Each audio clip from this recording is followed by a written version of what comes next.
이렇게 느끼시겠지만 지금 사실은 굉장히 불확실한 상황 가운데 우리가 있습니다. 이 코로나 오미크론 이 변이 바이러스가 도대체 어떤 식으로 전개될지, 언제 끝날지, 끝은 날지, 그리고 교회는 이런 상황 가운데서 어떻게 사역해야 할지 참 모든 게 불확실하고 감잡기가 참 힘이 듭니다. 저희 교회만 하더라도 이게 좀 괜찮아질 줄 알고 다음 세대 겨울 사역 계획을 이렇게 좀 열심히 세웠는데 모든 게 줄줄이 다 취소되고 이제 교회 문을 닫고 온라인으로 완전히 전환하고 이런 일은 없겠지 이렇게 생각했는데 지난주에 저희들이 온라인 예배를 드렸습니다. 우리 성도들 여러 명이 지금 코로나에 감염이 되어 있고 제가 페이스북을 보니까 목사님들, 이 교회 담임 목사님들이 여러 명이 감염이 돼가지고 교회 문을 닫을 뿐만 아니라 심지어 그분들이 올 수가 없으니까 집에서 설교를 내보내는 이런 상황도 있었습니다. 안 그러기를 정말로 바라지만 이 오미크론이 좀 잠잠해져서 이렇게 잦아들면 또 다른 변종이 생겨서 지금보다 더 큰 어려움을 줄지 우리는 아무도 모릅니다. 이런 상황에서 우리는 어떻게 삶과 사역에 열매를 맺으며 주님을 섬길 수 있을까요? 오늘은 이 행사다 시리즈 네 번째 그리고 시리즈의 마지막 시간 말씀인데 불확실한 상황에서 열매 맺기라는 제목으로 여러분과 말씀을 좀 나누기를 원합니다. 사실은 주일 말씀으로 네 번째인데 지난 금요일 날 사역팀 출범식 때 제가 사도행전 말씀을 갖고 전했으니까 실질적으로는 다섯 번째 말씀입니다. 혹시 그날 말씀 안 들으신 분들은 한번 유튜브로 들어보시기를 권합니다. 오늘 우리가 살펴볼 말씀은 조금 전에 읽었던 사도행전 16장 11절부터 15절 말씀입니다. 이 본문에서 사도 바울과 그의 사역팀은 마케도니아라는 미지의 땅으로 들어갑니다. 그러니까 지금으로 보면 유럽이라는, 그러니까 이전에는 경험한 적이 없는 이 불확실한 상황에서 사역을 시작하고 있죠. 근데 본문에서 여러분들이 아까 읽으면서 들으셨겠지만 그럼에도 불구하고 그들은 유럽 최초의 교회인 이 빌립보 교회를 개척하는 아름다운 사역의 열매를 맺었습니다. 그들은 어떻게 그럴 수 있었을까요? 그리고 우리는 또 이 코로나의 무차별적인 확산과 안티 기독교 정서가 충만한 이 불확실한 상황 가운데서 어떻게 하나님 나라를 위해서 열매를 맺을 수 있을까요? 먼저 본문 내용을 좀 살펴본 후에 이 질문에 대해서 좀 생각해 보기를 원합니다. 성경 가지고 오신 분들은 사도행전 16장 말씀을 펴시고 본문의 이야기를 따라가 보기를 바랍니다. 지난주에 저희는 이 마가 요한의 문제 때문에 바울과 바나바가 갈라서고 그래서 바울이 실라와 함께 이 시리아와 길리기아 지방 쪽으로 여행을 떠나게 된 얘기를 살펴봤죠. 바울은 처음에는 자신이 전에 복음을 전했던 그 소아시아 지역의 그 도시의 교회들을 다시 돌아볼 것을 생각해서 그 계획을 갖고 여행을 떠났어요. 근데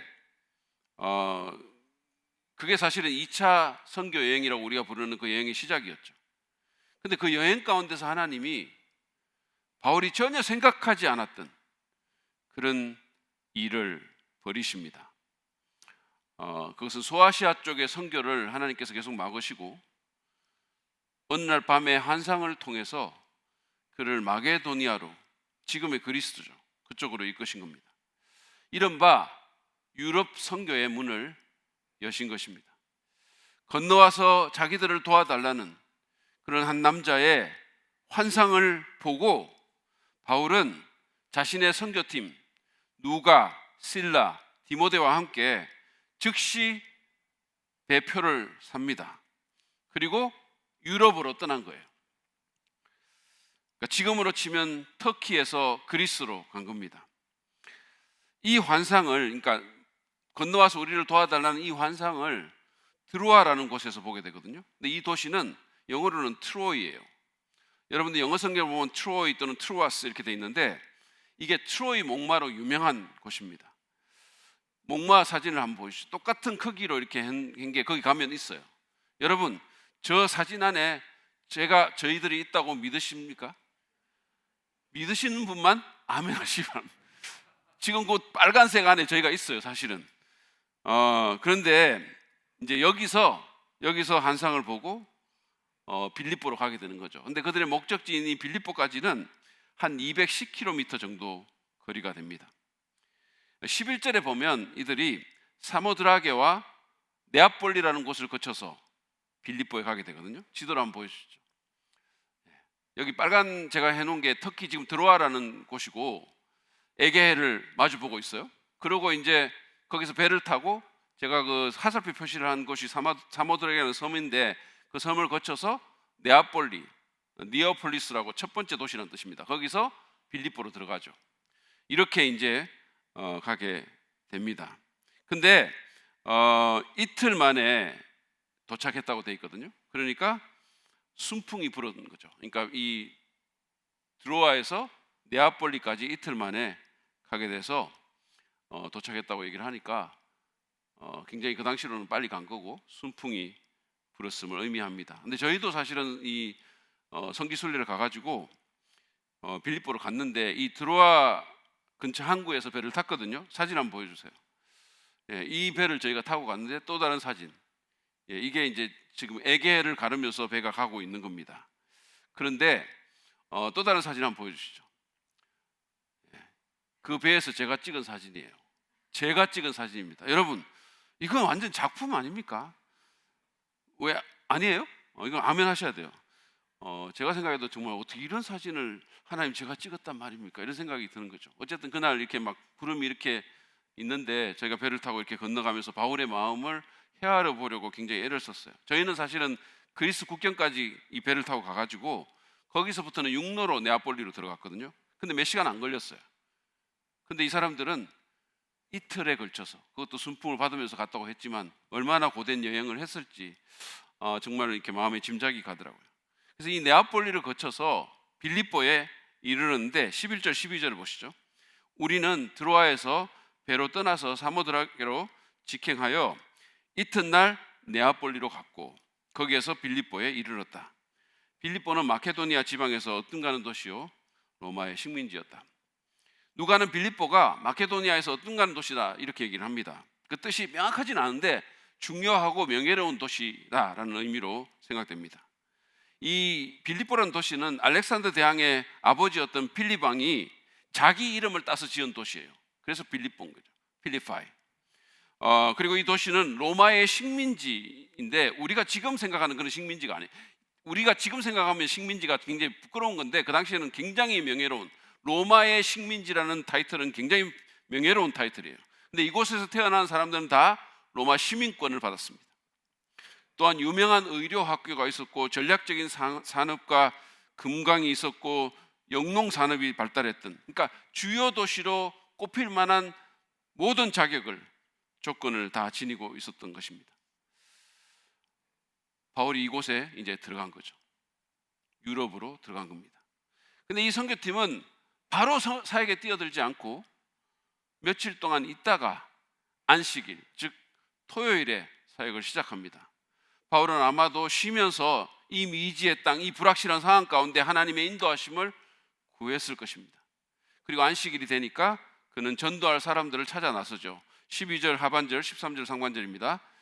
우리는 이 도시에서 며칠 동안 묵었는데 안식일에 성문 밖 강가로 나가서 유대 사람이 기도하는 처소가 있음직한 곳을 찾아갔다.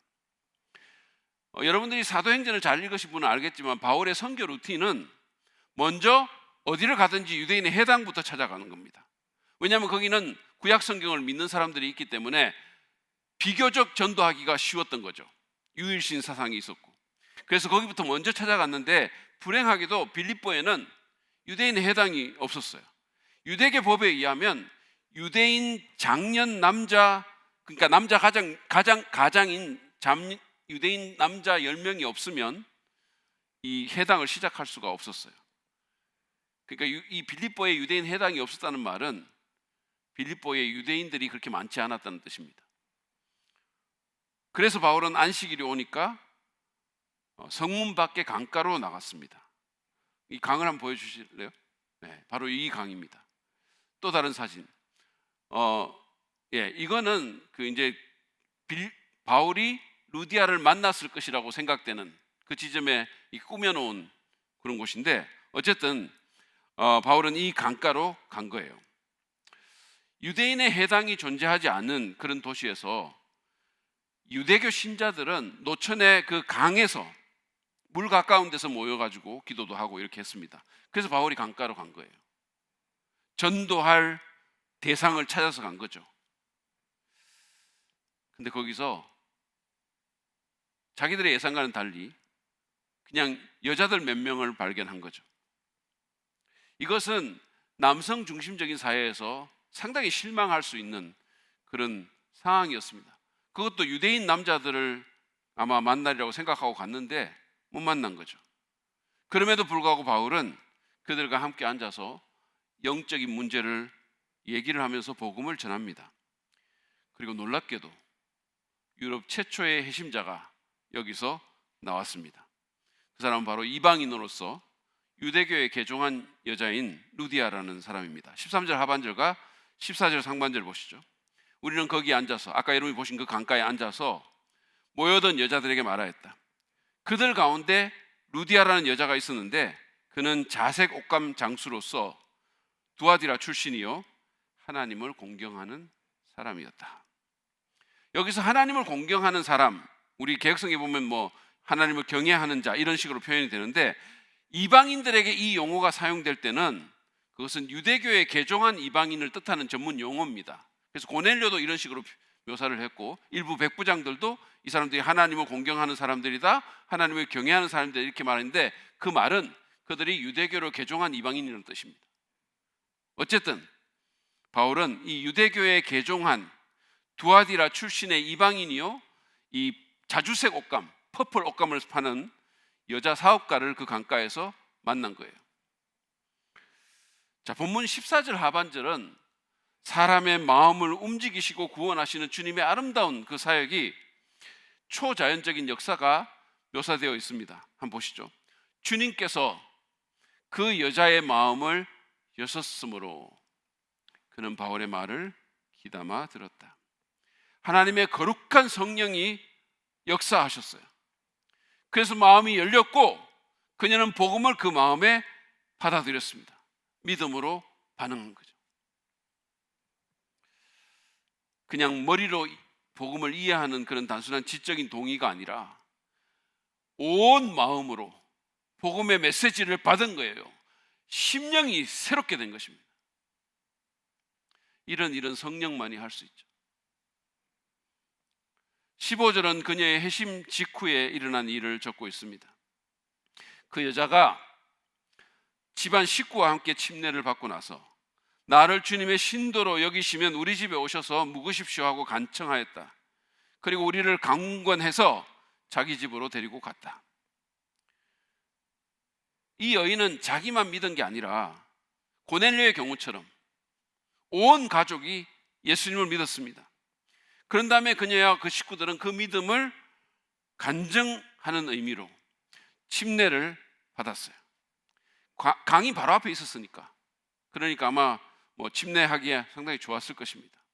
참고로 초대교회 때는 여러분, 물을 뿌리는 그런 세례가 아니고 예수님의 죽으심과 장사 지냄과 부활하심을 그림으로 보여주는 그런 침례 의식을 했습니다. 그래서 사람을 물에 넣었다가 일으키는 그런 침례 의식을 했어요. 그리고 원어도 밥티조라는 원어가 물에 잠근다라는 뜻입니다. 한국에는 이 세례하는 교회들이 많아가지고 간혹 침례를 이상하게 생각하는 그런 교인들이 있는데, 여러분, 침례가 원형이고 성경적인 정상적인 모델이에요. 그리고 전 세계적으로는 침례하는 교회가 세례하는 교회보다 훨씬 더 많습니다. 아무튼 그렇게 해서 이 빌립보 교회가 탄생이 됐어요. 유럽 최초의 교회가 세워진 것이죠. 그렇게 침례를 받은 루디아는 선교팀에게 자신의 집을 거처로 제공합니다. 그녀는 자기의 회심을 인정하거든 자기 환대를 받아들이라고 압박을 하는 거예요. 좀 희한하죠? 환대해 달라고 압박하는 게 아니라 자기 환대를 받으라고 압박하는 거죠. 본문에 보면 강권했다 이렇게 돼 있어요. 그래서 자기 집으로 데리고 간 겁니다. 비교적 부유한 여사업가의 집에서 이 교회가 시작이 됩니다. 그리고 유럽 선교를 위한 베이스 캠프가 마련된 것이죠. 빌립보서에 보면 이 빌립보 교인들은 처음부터, 그러니까 교회가 세워지고 얼마 안 된 갓난 정말 개척교회 시절부터 바울의 사역을 물질적으로 도왔음을 말을 하고 있어요. 그걸 확인할 수가 있습니다. 그러니까 이게 처음 교회가 개척되고 얼마 안 돼서부터 선교를 계속 도운 거죠. 자기들도 어린데. 아마도 이 루디아가 그 일에 큰 역할을 했을 것입니다. 이것이 오늘 본문의 이야기입니다. 이 본문 말씀을 통해서 불확실한 상황에서 하나님 나라를 위해서 열매 맺기 위해서 우리가 염두에 두어야 될 교훈이 무엇인지 좀 생각해 보기를 원합니다. 첫 번째로 우리는 기도해야 함을 오늘 본문을 통해서 배웁니다. 여러분, 빌립보에 도착한 바울이 바로 사역하지 않았어요. 그러니까 이게 바울은 굉장히 열정적인 사람이잖아요. 그리고 우리가 사도행전 그 전에 얘기들을 보면 1차 선교 여행 때 들어가면 바로 복음 전하고 시작했거든요. 그런데 이 유럽의 도시에 들어와서 며칠 동안 그냥 묵었다라고 돼 있어요. 그 며칠 동안 무엇을 했을지 누가는 구체적으로 밝히지는 않습니다. 무엇을 했을까요? 뭐를 했다고 여러분 생각하십니까? 유튜브 봤을까요? 아니면 뭐 늘어지게 잠을 잤을까요? 물론 좀 쉬었을 수 있죠. 그러나 우리가 다른 데서 보는 평소 바울의 습관을 감안한다면 그는 무엇보다도 기도했을 것입니다. 여러분, 바울은 감옥에서도 몸이 만신창이가 된 그 상황에서도 기도했던 사람이에요. 피투성이가 됐어도 쉬지 말고 기도하라고 명령한 사람이 바로 바울입니다. 끊임없이 기도하라 그랬어요. 그는 마게도니아라는 이 미지의 곳에서의 사역을 앞두고 모든 것이 불확실하잖아요. 그런 상황 가운데서 자신의 사역팀과 함께 하나님의 인도하심을 구하며 간절히 기도했을 것입니다.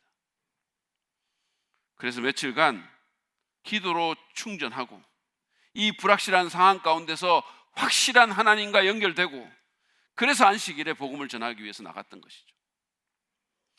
여러분, 우리도 그래야 합니다. 지금과 같이 이렇게 불확실한 상황 가운데서 살고 사역하기 위해서 우리에게 가장 필요한 것은 기도입니다. 저는 최근에 우리의 사역 계획들이 줄줄이 취소되고 생각지 못했던 일들이 일어나는 것을 보면서 하나님께서 기도하라고 하시는구나, 그런 생각을 했어요. 기도하라고 우리를 떠미시는구나. 위기의식도 좀 들었습니다. 하나님께서 우리의 연약함을 깨닫게 하시면서 겸손히 무릎 꿇으라고 하시는 것 같았어요. 여러분, 기도합시다. 지금이 기도해야 될 때 아닙니까? 여러분, 우리가 안일한 마음으로 우리 교회 건물도 있고 사람도 꽤 모이고 이런 안일한 마음 가질 때가 지금 아니라고 저는 생각해요. 우리는 하나님 앞에 무릎 꿇고 우리를 긍휼히 여기시고 도와달라고 간절히 기도해야 될 줄 압니다. 여러분, 이 코로나 상황 외에도 우리 기도할 거 얼마나 지금 많습니까? 대통령 선거도 눈앞에 와 있고, 여러분, 이거 우리나라를 위해서 얼마나 중요한 일입니까? 그리스도인들이 이거 위해서 기도하지 않으면 이거 진짜 심각한 문제 아닙니까? 우크라이나 그 상황도 있고 민간인들이 죽어나가고, 여러분 그 사진들 보셨어요? 눈 위에서 우크라이나 사람들이 손잡고 기도하고 있는 그 모습을 보셨나요? 우리 자녀들의 영적 문제도 있고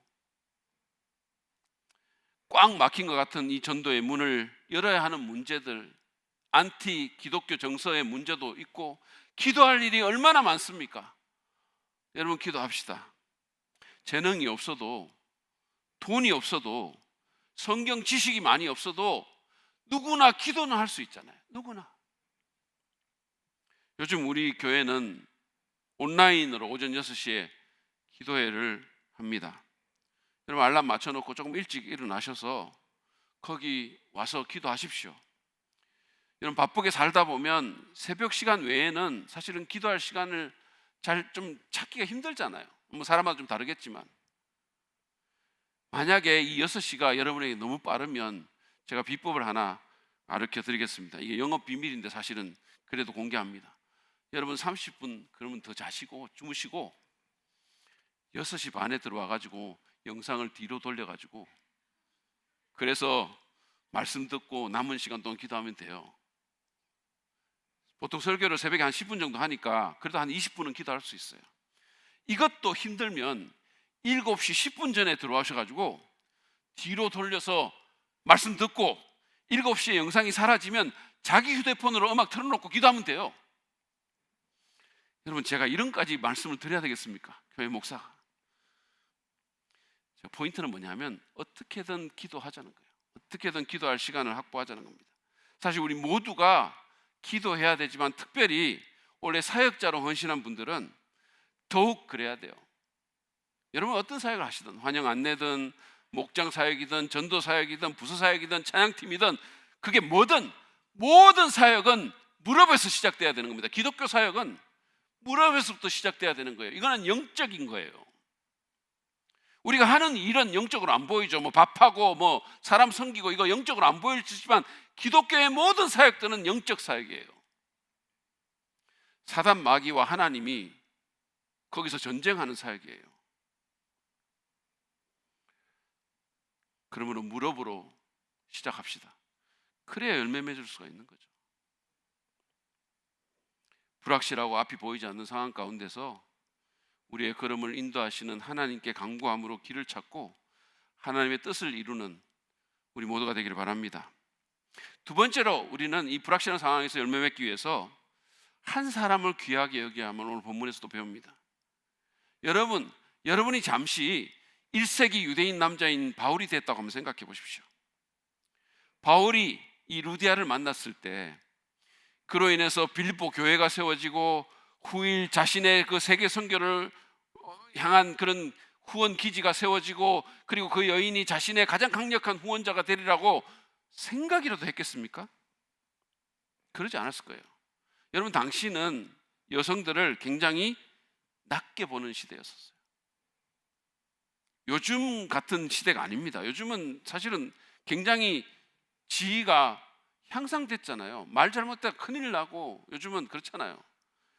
요즘 우리 교회 젊은 부부 중에는 아빠가 잠옷실에서 아이 보면서 예배 보고 예배 드리고 엄마가 여기 편하게 앉아서 예배하는 그런 경우도 있어요. 제가 주일날 집에 가서 제 아내에게 여보 내가 오늘 희한한 거 봤는데 그러면서 그 얘기를 했다가 과거에 우리 아이들 어릴 때 제가 어떤 만행을 저질렀는지부터 시작해가지고 이 육아에 대한 아빠의 역할에 대한 참 교육을 그날 받았어요. 아니 제가 지금 할아버지 될 나이에 이 웬 육아 교육입니까? 아무튼 지금은 여성이 이렇게 우대받는 대우받는 시대지만 1세기의 세상은 전혀 그렇지 않았어요. 한 예로 유대인들은 여러분 너무 잘 아시잖아요. 사람 숫자 셀 때 여자 숫자 안 셌어요. 위대한 철학자인 아리스토텔레스조차도 여성들에게 영혼이 있는지를 고민했다고 합니다. 요즘은 많은 여인들이 자기 남편에게 영혼이 있는지를 의아해하죠. 뿐만이 아닙니다. 당시에 여성이 법정에서 증언하면 증거 효력이 없었어요. 안 받아들였어요. 무슨 뜻입니까? 이게 사람이 아님이다라는 뜻이에요. 여성은 사람으로 안 봤어요. 죽은 사람 비슷하게 본 거죠. 이런 상황입니다. 그래서 보통 바울이 유대인 회당에 들어가서 유대인 남자들부터 먼저 만나고 그들에게 전도했던 거예요. 근데 루디아 이 사람은 이방인인데다가 거기다가 여성이잖아요. 그럼에도 이 사람이 빌립보 교회의 초석이 되었고 바울의 가장 큰 후원자가 되었던 것입니다. 여러분 우리는 한 사람을 귀하게 여겨야 돼요. 그 사람이 누구든지 간에. 왜냐하면 예수님께서 그렇게 하셨잖아요. 그분은 멸시받는 세리 삭개오라는 그 세리 한 사람을 구원하기 위해서 일부러 여리고로 들어가셨어요. 그것도 자기가 지상에서 남아있는 생애가 일주일밖에 없는데 그걸 아시면서 하루를 온전히 그 사람에게 투자하셨어요. 여러분, 우리 같으면 그럴 수 있겠습니까? 내 삶이 지금 일주일밖에 안 남았다고 생각할 때 멸시받는 무가치한 그 사람에게 하루를 내가 투자할 수 있겠어요? 주님은 그러셨어요. 생각해 보십시오. 이 한 사람이라는 노래의 가사처럼 그분은 이 세상에 구원받아야 할 사람이 만일 나 하나뿐이었다 할지라도 오직 나 하나만을 위해서 십자가 지시고 걸어가셨을 뿐입니다. 그런 분을 믿는 우리가 사람의 가치를, 한 사람의 가치를 인정하지 않으면 어불성설 아닙니까? 모든 그리스도인들이 사실은 사람 존중하는 것도 배워야 돼요. 한 사람, 그 사람이 어떤 사람이든 간에 아무리 비천한 사람이라 하더라도 모든 그리스도인이 그래야 하지만 사역자들은 특별히 더 그래야 돼요. 여러분, 다음 세대 교사들, 안내자들, 목장 사역자들, 전도나 신방 사역하는 분들, 모든 사람들은 한 사람을, 그 사람이 누구든지 간에 하나님의 형상으로 창조된 하나님의 존귀한 자녀로 알고 존중하고 사랑하고 귀하게 여길 필요가 있는 거예요. 그리스도인들이 어디 나가가지고 사람 무시하고 식당 같은 데 가서 함부로 사람 대하고 갑질하는 것, 기본이 안 된 거예요. 기본이. 어디 가서 예수 믿는다고 말하지 마시기를 바랍니다. 정말로. 사람 식당 같은 데 가서 종업원 함부로 대하면서 거기서 눈 감고 기도하는 거예요. 큰 소리로 기도하고. 주님 얼굴에 먹칠하는 겁니다. 사실은. 시인 정현종이라는 분은 방문객이라는 시에서 한 사람을 만나는 것의 의미에 대해서 이렇게 노래합니다. 사람이 온다는 건 실로 어마어마한 일이다. 그는 그의 과거와 현재와 그의 미래와 함께 오기 때문이다. 한 사람의 일생이 오기 때문이다 그랬어요. 우리가 사역을 하면서 어떤 한 사람을 만나고 섬기는 것이 얼마나 어마어마한 일인지를 깨닫고 한 사람을 위해서 최선을 다하는, 그리고 섬기는 우리가 되기를 바랍니다. 이쯤에서 제가 간접 광고를 안 할 수가 없어요. 제 책 사도행전에서 리더십을 배우다 보면 한 사람 철학에 대한 챕터가 있으니까 꼭 읽어보시길 바라겠고, 그래서 사람의 외적인 조건과 개인의 호불호에 상관없이 한 사람을 마음으로 받고 주님의 사랑으로 그를 사랑하고 섬기고 세우는 우리 모두가 되기를 바랍니다. 세 번째로, 우리가 불확실한 상황 가운데서 열매 맺기 위해서 우리는 지혜와 유연성을 가질 필요가 있습니다. 그래서 오늘 본문이 또 가르쳐 줍니다. 제가 앞서 말씀드린 것처럼 바울은 소아시아에서 환상 보고 마게도니아로 건너왔잖아요. 그래서 환상에서 본 이 마게도니아의 그 남자를 아마 찾으려고 했을 거예요. 남자를 봤거든요, 환상에서. 그러니까 계속해서 남자를 아마 찾았을 겁니다. 근데 정작 처음으로 만난 사람이 여자였던 거예요. 그러니까 남자가 도와서 건너와서 도와달라고 했는데, 뭐야 이거, 여자네? 이거 아닌가 봐요. 뭐 이렇게 할 수도 있었을 거예요. 그런 생각이 들었을 겁니다. 그래서 만약에 그런 연유로 바울이 다른 사람을 찾으러 갔거나 아니면 루디아라는 여인과의 대화를 피했다면, 그랬다면 오늘 본문의 일은 없었을 것입니다. 근데 바울은 그렇게 하지 않고 상황에 유연하게 대처한 거죠. 자기의 어떤 고정관념을 따라가지도 않고 상황에 유연하게 대처해서, 회당도 없었고 유대인 남자도 없었는데도 불구하고 그는 이 상황에 맞도록 사역했던 거죠. 여러분, 유연함과 성령의 이끄심에 대한 민감성은 오늘날과 같은 불확실한 시대를 살고 사역하는 모든 그리스도인과 사역자들에게 참으로 중요합니다. 여러분, 생각해 보십시오. 지금은 공식대로 정해진 대로 그렇게 할 수가 없어요. 옛날에 하던 대로 그렇게 할 수가 없는 거예요. 어떤 사람이 처음 가는 미국 여행을 앞두고 기본적인 영어를 배웠어요. 그리고 미국 여행을 갔는데 불행히도 교통사고를 당한 겁니다. 그래서 길에 쓰러졌어요. 사람들이 달려왔어요. 그러니까 누군가가 막 걱정하면서 그걸 보면서 How are you? 이러면서 물었어요. 어떠냐고. 그랬더니 이 사람이 I am fine, thank you, and you? 이랬던 거예요. 지금이 fine 할 때입니까? 이걸 그냥 배웠다고 그대로 써먹는 거예요. 얼마나 융통성이 없는 없어도 어떻게 이렇게 없을 수 있겠습니까? 이런 경우도 있어요. 어떤 그리스도인이 침묵 훈련을 하는 거예요. 영성 훈련하면서. 침묵 훈련을 하면서 걷다가 실수로 다른 사람을 부딪혀가지고 그 사람 넘어뜨려 버렸어요. 그런데도 그는 아무 말도 하지 않고 지나갑니다. 왜냐하면 침묵 훈련을 했기 때문이에요. 이게 말이 된다고 생각하십니까? 여러분, 영성 훈련하는, 침묵 훈련하는 목적이 도대체 뭡니까? 우리는 이런 식으로 해서는 안 됩니다. 사실 사역을 하다 보면요, 여러 가지 예상치 못한 그런 일들이 생깁니다. 지금 같은 불확실한 상황에서는 더욱 그래요. 그래서 만약에 우리가 생각했던 그 플랜 A가 안 되면 기도하면서 플랜 B로 가야 되는 거예요. 그래서 전도할 때도 마찬가지입니다. 여러분, 복음 전할 때도 수학 공식처럼 외워가지고 전도할 수 없는 거예요. 사람은 기계가 아닙니다. 생물이에요. 따라서 다양한 방식으로 대응합니다. 그러면 우리는 전도 대상의 상태와 그 환경에 유연하게 대처해야 되죠. 성경 보세요. 요한복음 3장에서 니고데모를 대하는 예수님과 요한복음 4장에서 이 사마리아 여인을 대하는 예수님은 완전히 달라요. 완전히 다른 방식으로 접근하십니다. 왜냐하면 그들의 배경과 상황이 완전히 달랐기 때문이에요. 여러분, 지혜와 유연성을 달라고 하나님께 구합시다.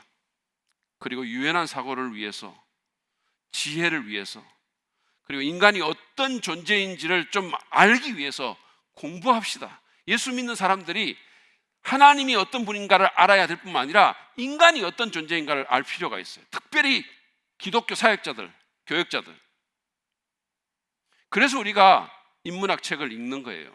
그 안에 많은 비진리가 있음에도 불구하고 인간이 어떤 존재인가를 알 필요가 있는 거예요. 무엇보다도 성령님의 이끄심에 우리가 마음을 열고 민감하게 반응할 필요가 있어요. 그래서 불확실한 이 상황 가운데서 지혜와 유연성을 갖고 사역해서 풍성한 열매를 수확하는 일이 있기를 바랍니다. 마지막으로 제가 하나만 더 말씀을 드리겠습니다. 이 불확실한 상황 가운데서 열매 맺기 위해서 우리는 사역의 주도권이 하나님께 있음을 기억해야 됩니다. 여러분, 오늘 본문에 보면 바울은 전도할 곳을 찾았잖아요. 처음에는 회당을 알아봤을 것이고 회당이 없음을 확인하고 유대인들이 기도하는 처소라도 있을지를 찾았던 거죠. 그게 바울이 한 일입니다. 바울은 그런 일을 했어요. 근데 그 길 끝에 하나님은 루디아라는 한 이방인 여인을 예비하셔서 만나게 하시고 그의 마음을 열어 복음을 받아들이게 하셨어요. 비록 바울이 계획을 갖고 움직였지만 이 일의 주도권은 하나님께 있었던 거죠. 그렇습니다. 사람이 계획하고 전도대상 찾아다니고 또 복음을 전할지라도 들을 사람을 예비하시고 열매 맺게 하시는 분은 하나님이십니다. 이것은 다른 영역의 우리의 삶과 사역에도 마찬가지예요. 세상에서 가장 지혜롭다는 평가를 받은 솔로몬은 잠언 16장 9절에서 사람이 마음으로 자기의 앞길을 계획하지만 그 발걸음을 인도하시는 분은 주님이시다라고 고백합니다. 사람의 계획이 불필요하거나 무가치하다는 뜻이 아닙니다. 우리는 계획을 세워야 되고 그리고 발걸음을 내딛을 필요가 있습니다. 그렇지만 그 모든 것을 주관하시고 궁극적으로 발걸음을 인도하시는 분은 하나님이시라는 거예요. 여러분, 여러분의 인생이 마음먹은 대로 되던가요? 여러분 계획하신 대로 모든 게 탁탁 되던가요? 자녀들 양육할 때, 애들 키울 때 내가 생각했던 것처럼 그렇게 아이들이 크던가요? 저는 30살이 되기 전까지는 지금처럼 이렇게 목사가 돼서 살 것이라고 생각해 본 적이 없어요. 그리고 우리 교회에 제가 오기 전까지는 군포가 어디에 있는지도 몰랐어요.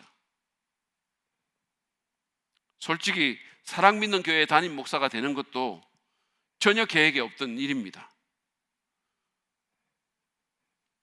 가까이 와가지고 사실은 이렇게 제의가 왔을 때도 막 하고 싶지 않았어요. 지금 고백하건대. 왜냐하면 여러분은 너무 아멘을 안 하셨어요. 지금보다 더. 제가 감당하기에는 너무나도 놀라운 그런 평정심의 은사를 여러분이 지니고 계셨어요. 그런데도 하나님께서 우리의 계획과 생각을 뛰어넘어서 그분의 주권 가운데 일하신 거예요. 그래서 제가 우리 교회 담임 목사가 되고 여러분들이 여기 앉아 계신 거 아닙니까?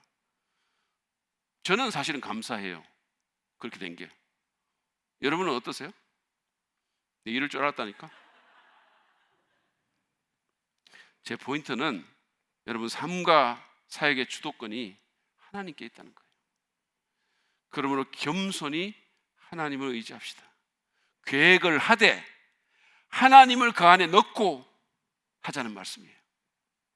야고보 사도는 어느 도시에 1년 동안 가서 장사해서 돈을 벌겠다는 사람에게 이렇게 말하라고 권면합니다. 야고보서 4장 15절이에요. 주님께서 원하시면 우리가 살 것이고 또 이런 일이나 저런 일을 할 것이다. 그렇게 말하라는 거예요.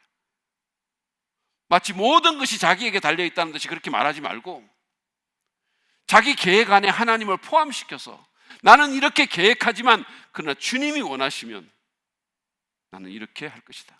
그렇게 말하는 거죠. 사역할 때도 마찬가지예요.